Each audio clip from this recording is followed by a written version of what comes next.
Do you support a pathway to citizenship for undocumented residents and the abolishment of ICE? So I certainly support a pathway to citizenship. I want to be, I've been guilty of answering quickly and then not having thought about it well enough ahead of time. So I Yeah. have not thought greatly about the abolishment of ICE, certainly as ICE functions.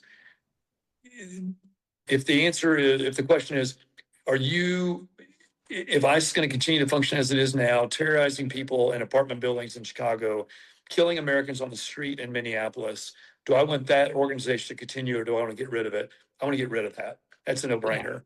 Do I think we need to have, if you went to my website, you probably saw this. My political hero is Barbara Jordan, who was very articulate in how she talked about immigration, which is it needs to mean something to be an American. We need to have borders. And I agree with that. But do we have a role in allowing opportunities for folks who want to come and work hard and frankly often do the jobs that our people don't want to do? I've got three kiddos, 16, 18, and 20, actually now 17, 18, and 20.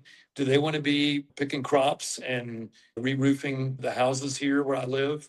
Candidly, no. And I think there's opportunity here for foreign workers to come here. I think we need to welcome them. I think we do need to be able to know who's in our country, and some worker registration program that we know is here makes all the sense in the world. It just seems common sense to me. And I think there needs to be a pathway for citizenship for sure, so that folks that want to come and work here and aspirationally become U.S. citizens, I think that there needs to be a clear pathway for that process to occur.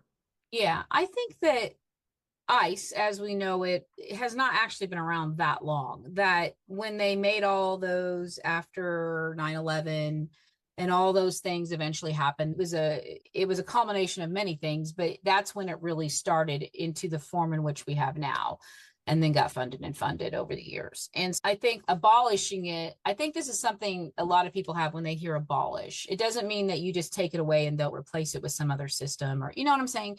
It's Right. just about getting rid of that system and making it better. And so I think that instead of, if we had just taken all of the money or a lot of the money that we have put into enforcement and put it into processing, so it doesn't take 20 years for somebody to get processed through. And I also think that while I do appreciate the immigration, to have people coming over here to do things that we don't want them, other people don't want to do, I do also think that we, as like the city of Wichita has benefited from other people moving into the area that can be engineers and Sure. surgeons and all the other talent that you open yourself up to, that may not be as good as what you have, that could come over here from another country, especially like WSU. There's a lot of engineering students and things.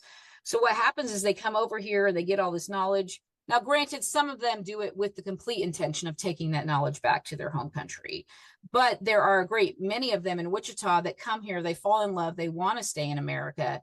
But once they get done with their degree, the pathway is so hard, and especially right now, so unknowing as to whether you're going to be able to do that. They have to go back. And so I think we talk about brain drain of losing our own citizens moving out of Kansas and things like that. But I think there is a brain drain of immigration too, that our schools are educating them, and we could retain them here if we made it easier for them to stay and get citizenship after they get that education.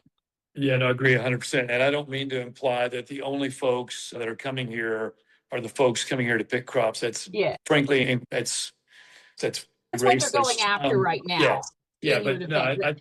the fact that more than half our Fortune 500 companies are led by people that weren't born in the United States, the fact that you now can't come and study your postdoc work because it's not being funded anymore, the research, the postdocs are going to Canada and to Europe instead of here. It's such I'll use the word on goal, such a forced mistake that we didn't need to make, that makes our country less diverse and less talented as a result, is a real missed opportunity. I didn't even think about that. I wonder how that's going to impact like Wichita State and like K-State, For KU sure. Yeah, going to Canada. yeah, just the opportunities, and other countries are smart enough to realize that hey, if we make it easier to come here, we can stop that, what used to be the normal pathway of growing up in India and then coming here to do your doctoral work or postdoc work or even undergraduate work. We can instead go to France, or we can instead go to Spain or go to Canada.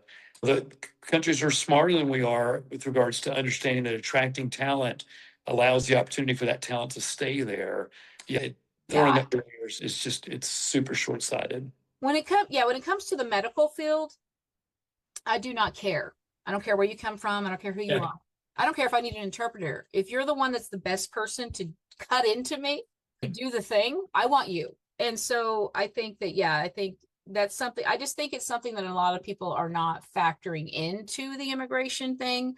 I think that it's something because all they're thinking about are criminals, all these other things that they've been sold, and the propaganda behind immigrants that's being sold to them right now. And so we're losing a lot of talent and opportunity in this country also by not allowing them to come in and teach us things. Do you know what I mean? We know that diversity of opinion makes for better decisions. And this is just another example of that. When you exclude people that aren't born in this country from being a part of the process, you necessarily lose. You lose that opinion, you lose that background.